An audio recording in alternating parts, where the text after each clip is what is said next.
Every morning when he wakes up, my father just steps out of bed and feels his legs are tired and heavy, as if someone is pressing on each knee joint. It's difficult to walk every step. Just climbing a short flight of stairs, he has to stop halfway, hold onto the wall, breathe hard, and shake all over. I thought, it must be due to aging. Maybe a lack of calcium. Maybe he's not active enough. But the more I pay attention, the more I feel something is wrong. Because my father still eats nutritious food, still drinks milk, still regularly takes vitamins to strengthen bones and joints every day. I was even the one who bought those vitamins, because everyone said old people need them. Until one day I read more carefully, and I was really scared. 2 types of vitamins that many elderly people are taking every day are silently making their legs weaker, shakier, and more likely to fall than ever. It's not because the medicine is bad, not intentionally, but because of excess in a body that can no longer absorb as before. My father's legs are not only tired, but he is losing his reflexes, his joints are weak, and his balance is difficult. And I wonder, how many children like me are unwittingly giving those so-called nutritional pills to their parents, not knowing that they are taking away the most precious thing: independence, stability, and the ability to stand on their own 2 feet. Legs tired, muscles weak, walking slower and slower. One day, my father stood up from a chair, holding on tightly to the armrests with both hands. Not because of severe pain, but because his body could no longer maintain balance. His knees were stiff, aching every time he sat for a long time. His back was bent when he stood up, his legs wobbly. I used to think it was because he was inactive, but no, because my father still walked, still gardened, still drank milk, still took vitamins every day, even drank very regularly. His reflexes slowed down, he walked slower than he thought. His muscles no longer responded as quickly as before. One time he slipped in the bathroom and I was really scared, because when I helped my father up, he just sighed and whispered, "My legs are too weak, my son. They don't listen to me anymore." At that time, I began to have doubts. I looked closely at everything my father was using. And then I discovered that what was making my father weak was not a lack, but an excess.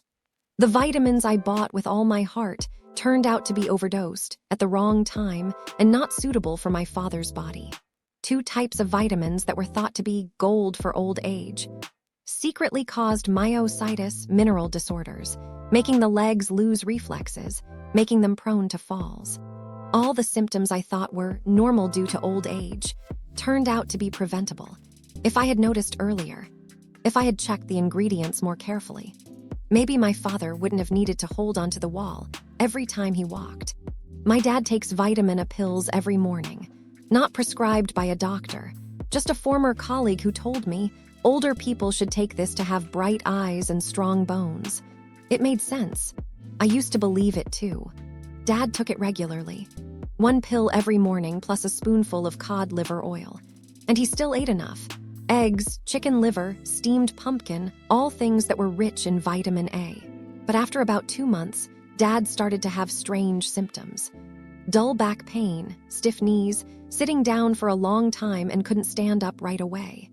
When he woke up in the morning, he lay still for a long time before sitting up. His body seemed stiff, his back was clearly tense. I started to suspect. I looked up everything my dad was eating and drinking, and I was shocked. Vitamin A from pills plus fish oil plus food far exceeded the liver's ability to filter and eliminate waste.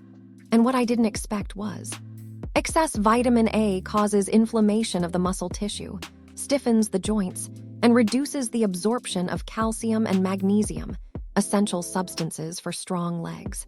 Dad didn't have any broken bones, nor any obvious illness, but his legs were tired and weak, unable to last long.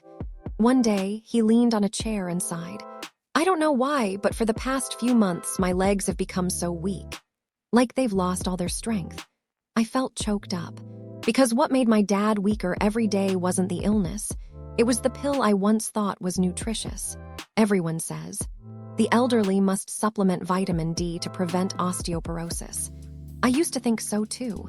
Seeing that my father was over 60 years old, I immediately bought a good D3 pill. Take it every day on time. thinking to myself, strengthen bones, strengthen knees, prevent falls. But there is one thing that I and many people did not know. Excess vitamin D is not good. On the contrary, it silently causes calcium to deposit in the wrong place in the body. Calcium accumulates in the calves, knees, soft muscle tissue. And then my father started to have pain. Not sharp pain, but hard, persistent pain. Waking up in the morning, my legs were tense, my feet were heavy, I didn't want to walk. One day my father said, "My legs feel like someone tied them up. They don't hurt, but they're stiff and tired." I looked it up again, and I understood. Excess vitamin D causes the body to absorb too much calcium from food and supplements.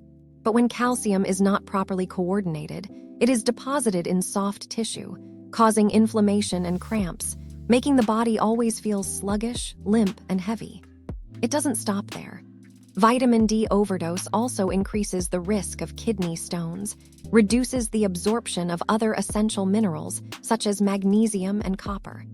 I was stunned, because what I believed was helping my father strengthen his bones was making his legs weaker every day. If only I had known earlier, vitamin D cannot be taken arbitrarily. Blood must be measured 25 OD index to know how much the body is lacking before being allowed to supplement. And absolutely should not be taken long-term without a doctor's supervision. Now, I don't give my father vitamin D every day anymore. I took him for testing, measured the real concentration, because I understand. A vitamin pill, if used correctly, is medicine. But if used incorrectly, it is a burden that my father's legs must bear. After understanding the problem, I started to change little by little. I stopped listening to gossip. I stopped buying more medicine just because someone said, "This is good for the elderly." I stopped. I read carefully. I asked the doctor. I took my father for the first blood test in his life to know what his body was lacking and what was in excess. And the miracle was, after a few weeks of stopping unnecessary vitamin supplements and replacing them with a natural and proper diet, my father's body gradually recovered. In the morning, my father no longer lay still for too long before getting out of bed. His legs were no longer as heavy as rocks. His steps were no longer shaky like before. His knees were no longer stiff. He no longer clattered when sitting down, standing up. And for the first time in months, I heard my father say something very small, very normal, that made me want to cry. "It's easier for me to walk these days, son." Just that one sentence. But to me, it is the clearest sign that true love is not about the number of pills we buy, but about understanding and taking care of it properly.